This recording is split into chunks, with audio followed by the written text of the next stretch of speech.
हाँ भाई, लेकिन वो इतना ज्यादा बिगड़ी कि उसको तो संभालना ही मुश्किल हो गया था। डैड हद करते हैं आप भी। क्यों? क्योंकि मामा ने अच्छा खासा बेइज्जत कर दिया। किसको? माही को? जी, और फिर मुझे माफी मांगनी पड़ी है उससे। तुम बताओ, तुमने क्या फैसला किया? I really don't know, I am still confused. देखो बेटा, तुम्हारी माँ तो यही चाहती है कि अगर तुम्हारी दूसरी शादी हो तो वो फराह के साथ हो, वरना उसने साफ कह दिया है कि अगर ना हुई तो घर छोड़कर चली जाएगी। कि मामा क्या बातें कर रहे हैं? वो नहीं जानती कि एक बार मेरी फराह से शादी हो गई तो वो अरूप को कभी भी इस घर में रहने नहीं देगी। जानता हूं बेटा, तुम बताओ, तुम क्या चाहते हो? पता नहीं डैड, कभी कभी जिंदगी ऐसा मामला बन जाती है कि इंसान की अपनी चाहत, अपनी ख्वाहिश बेमानी लगने लग जाती है। लेकिन मेरी आज भी ख्वाहिश है कि अरूप बिल्कुल ठीक हो जाए। जानता हूं, लेकिन बेटा मेरा सवाल माही और फराह के हवाले से था। अस्सलामु अलैकुम दोस्तों, जैसा कि आप देख रहे हैं, आज हम बात करने वाले हैं ड्रामा SI की। अगर आपने अभी तक चैनल सब्सक्राइब नहीं किया तो अभी कर लो, क्योंकि यहाँ आपको मिलती हैं बेस्ट ड्रामा स्टोरीज। चलिए चलते हैं ड्रामे की तरफ। कहानी का आगाज एक बहुत ही उदास और दिल को छू लेने वाले गाने से होता है। कहीं ढूंढता हूँ, कहीं सामने पाकर तुम्हें ढूंढती रहती हूँ। ये अल्फाज इस कहानी के हर किरदार के दिल की आवाज है। घर के एक कोने में माही अपनी माँ के लिए चाय लाती है। माँ के चेहरे पर फिक्र है और इस फिक्र का नाम है एहसान। माँ पूछती है, माही एक बात बता, अगर एहसान मान जाए तो क्या इसकी माँ भी मान जाएगी? माही बेबसी से कहती है, मुझे क्या पता उम्मी। वैसे भी वो अरूप के वक्त भी तो राजी नहीं थी, लेकिन बेटे के आगे इसकी एक ना चली। माँ कहती है, अब जो भी करना है तुम्हें ही करना है, सब कुछ तुम्हारे हाथ में है। माही कहती है, उम्मी मुझे नहीं लगता कि एहसान को मुझ में कोई दिलचस्पी है। माँ हैरान होकर पूछती है, क्यों? इस दिन आइसक्रीम वाली बात की वजह से कह रही हो? माही कहती है, नहीं उम्मी, आइसक्रीम की बात नहीं है। आपको पता है वो घंटों लान में अपनी कजिन और नाम निहाद बेस्ट फ्रेंड फराह के साथ बैठा रहता है। माँ बड़ी चालाकी से इसे समझाती है, देखो माही, जैसे तुम अरूप की वजह से एहसान को भाई समझती थी, हो सकता है एहसान भी अरूप की वजह से तुम्हें इस नजर से ना देख पा रहा हो। माही कहती है, उम्मी अब इस बात का तो मेरे पास कोई इलाज नहीं है ना। माँ कहती है, अगर तुम्हारे पास इसका इलाज नहीं तो क्या तुम्हारी खाला के पास है? माही कहती है, तो अब क्या चाहती हैं, मैं जाकर इसे साफ साफ कह दूं कि प्लीज मुझ में थोड़ी दिलचस्पी दिखाओ, मुझे तुमसे शादी करनी है। माँ हंसती है और कहती है, हाँ ऐसे ही कह दो। इसे इंग्लिश में क्या कहते हैं? Body language? हाँ वही। भला वो कैसी लड़की है जिसे अपनी बात कहने के लिए लफ्जों का सहारा चाहिए हो? अरे तुम्हारी आंखें वो बातें बोलेंगी जो सीधा एहसान के दिल में उतरी। माँ की उन बातों पर माही शर्मा जाती है और कहती है, बस करें उम्मी, अब भी बहुत चालाक है। और दिल में दुआ करती है कि काश जो मैंने सोचा है वो सच हो जाए।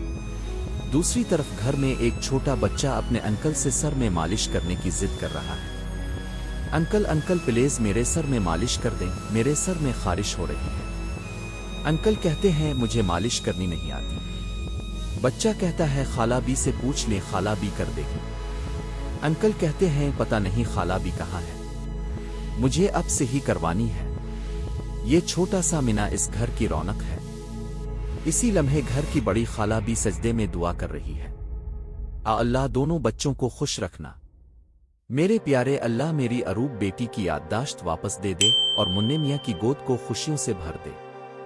ये दुआ बताती है कि इस घर पर अरूप की बीमारी का कितना बड़ा साया है। कहानी आगे बढ़ती है और एहसान के वालिद नवीद अपनी बीवी से कहते हैं, मैं एहसान को लेकर बहुत परेशान हूँ। बीवी कहती है, फिक्र न करो, मैं इसे समझा रही हूँ, अल्लाह खैर करेगा, वो समझ जाएगा। नवीद कहता है, वो अरूप को लेकर परेशान है, इसे इसी की फिक्र है। बीवी गुस्से में कहती है, मुझे तो समझ नहीं आता वो इस पागल लड़की से जान कब छुड़ाएगा। खाला भी तो इसका ख्याल रख ही रही है ना। एहसान को इसकी इतनी फिक्र करने की क्या जरूरत है। नवीद समझाता है कि हमें एहसान के लिए ऐसी लड़की ढूंढनी होगी जो अरूप को सौतन नहीं बल्कि बहन समझे। बीवी कहती है, नवीद तुम भी कमाल करते हो, तुम औरत नहीं हो, तुम ये बात नहीं समझोगे। नवीद कहता है, तो तुम औरत हो ना, तुम ही समझा दो। बीवी कहती है, मेरी बात समझने की कोशिश करो, कोई औरत अपना प्यार किसी के साथ बांट नहीं सकती, वो भी दूसरी औरत के साथ, चाहे वो दूसरी औरत इसकी बहन ही क्यों ना हो। ये तो इस्लामी कानून के भी खिलाफ है। दो बहनों का एक ही वक्त में एक मर्द से निकाह नहीं हो सकता।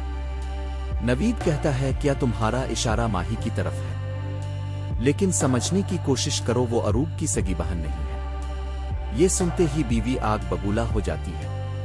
वो चीख कर कहती है, बस कर दो, मैं अब किसी भी ऐसी वैसी लड़की को अपनी बहू नहीं बनाऊंगी। नवीद कहता है, गुस्सा क्यों कर रही हो, ठंडे दिमाग से सोचो। बीवी कहती है, बस बहुत हो गया, मैंने तुम बाप बेटे की बहुत जिद बर्दाश्त कर ली है। पहले बेटे की जिद पर तुम अरूप को लाकर मेरे सर पर बिठा दिया, और अब बाप की जिद है कि इसकी बहन को भी ले आओ। तुम्हारे होश ठिकाने हैं? नवीद कहता है, मेरी जिद कहां से आ गई? बीवी कहती है, मुझे बेवकूफ मत बनाओ, तुम बाप बेटा जो भी स्कीम पक्का रहे हो, मैं बेवकूफ नहीं हूं। नवीद प्यार से कहता है, अच्छा अब नाराज मत हो, तुम्हारी मर्जी के बगैर कुछ नहीं होगा वदा। बीवी कहती है, तुम्हें कितना प्यार है मुझसे मैं खूब जानती हूं, लेकिन कान खोल कर सुन लो, अगर इस घर में बहू बनकर कोई आएगी तो वो सिर्फ फरा होगी, वरना अगर तुम माही को बहू बना कर लाए तो मैं ये घर छोड़कर चली जाऊंगी। नवीद गुस्से से कहता है, लिलतमीज से बात करो। आखिरी मंजर में अरूब एहसान से मिलती है। एहसान पूछता है, अरूब कैसी हो? अरूब कहती है, मैं ठीक हूं, वैसे तुमने जो आइसक्रीम भेजी थी वो बहुत मजे की थी। एहसान कहता है, सॉरी यार, मैं बिल्कुल भूल गया था। अरूब कहती है, तुम सब कुछ भूल जाते हो। चिल्लू ठीक है, आज सजा के तौर पर तुम हमें ड्राइव पर लेकर जाओगे और आइसक्रीम भी खिलाओगे। एहसान हंसते हुए कहता है, अच्छा डन हो गया। दोस्तों, यहाँ कहानी में सबसे बड़ा सवाल ये पैदा होता है कि क्या एहसान अपनी माँ की जिद के आगे झुककर फरा से शादी कर लेगा? क्या माही की मासूम मोहब्बत कुर्बान हो जाएगी? और क्या अरूब की याददाश्त कभी वापस आएगी? अगर आपको ये वीडियो अच्छी लगी हो तो लाइक, शेयर और सब्सक्राइब जरूर करें। और मिलते हैं नेक्स्ट एपिसोड में एक और जबरदस्त स्टोरी के साथ। अल्लाह हाफिज।